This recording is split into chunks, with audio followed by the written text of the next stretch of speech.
तनी हट जा। जीवन में केहू कतनो बड़ा हो जाए, कलाकार में भी उतार चढ़ाव होला, लेकिन हमरा यह बहन खातिर जोरदार ताली सब बजाई रुआ सब। आज भी बहन पूरे रोहतास के शान बाड़ी, जेकर नाम पुष्पा राणा दीदी है। इनकर आज ले गीत पुरान ना भइल, जानते बनी कौन? अरे नया नोहर अभी कोनिया मोई हर जाए के बड़ा जिद कर तारू। सुना ना, एक लाइन गाइए दो, एक लाइन गाइए दो।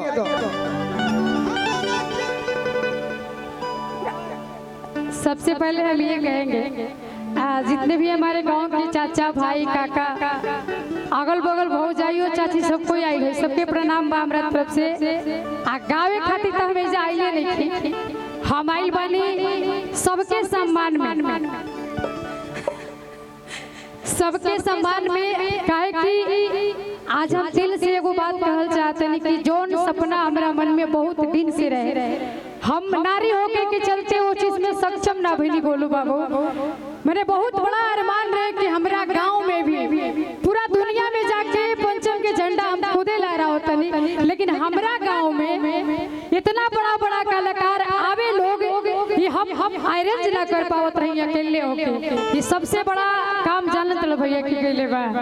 रवि भैया कहाँ है? बुलाइए रवि भैया आए।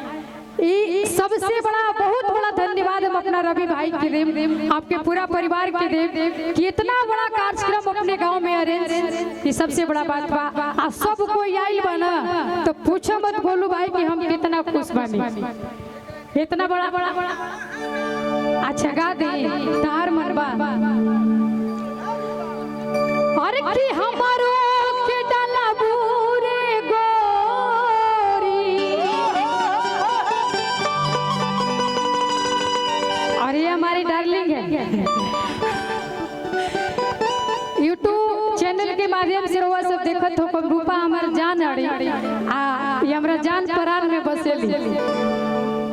प्रोग्राम में कब मिलना ना मिलना वो अलग की बात है, पर हमारी जोड़ी हमारी रिश्ता कुछ अलग की बात है, आप जानती हैं। और आप इस गाने से बहुत ज्यादा फेमस है, कितना सारा डांस तो उस पर कर चुकी है। आइए अपने गांव में भी थोड़ा सा दिखा दीजिए। जितना हो कुल पुरस्कार झाड़ के गोलू भैया के ले देवे कोई हमें। सबसे भोजपुरी के दुलारा कलाकार हमारे गोलू भैया। अरे कि हमारो के डाला बुरे गोरी, म्यूजिशियन टीम तो हम बहुत देखने वाली अपना जीवन में, लेकिन गोलू भाई जो आप बजा देते हैं हमारा मेरा। अरे झूठा हो के झमेला में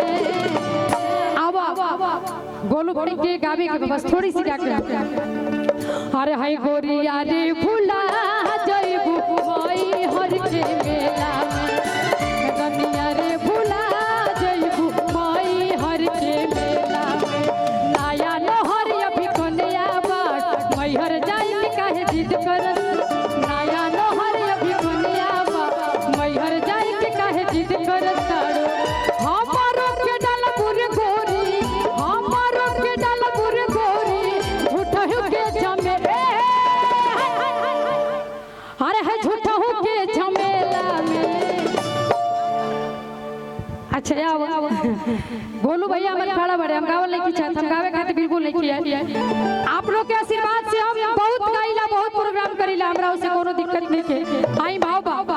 अरे हाय रनिया रे भूला जइबू मई, अरे रनिया रे भूला जइबू मई हर